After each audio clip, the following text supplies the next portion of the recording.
അപ്പോൾ ഇന്ന് നമുക്ക് ഹെയറിലൊക്കെ വെക്കാൻ പറ്റിയിട്ടുള്ള ഒരു റിബൺ ഉണ്ടാക്കാം. അപ്പോൾ അതിനായിട്ട് ഞാൻ ഇവിടെ എടുത്തിരിക്കുന്നതെന്ന് പറഞ്ഞാൽ സാറ്റിൻ്റെ ക്ലോത്താണ്.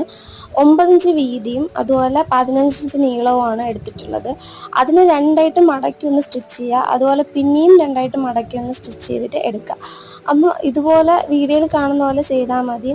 എനിക്ക് ഷോർട്ട്സ് ആയതുകൊണ്ട് ഒരുപാട് നമുക്കിങ്ങനെ പറഞ്ഞു തരാനായിട്ട് പറ്റില്ലല്ലോ.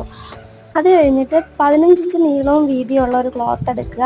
അത് ഇതുപോലെ മടക്കിയതിന് ശേഷം രണ്ട് സൈഡും ഒരു ചെറിയ ഗ്യാപ്പ് വിട്ടതിന് ശേഷം സ്റ്റിച്ച് ചെയ്യുക. അത് കഴിഞ്ഞിട്ട് ആ ഗ്യാപ്പിൽ കൂടെ നമ്മൾ ഇതിനെ മറിച്ചെടുക്കണം.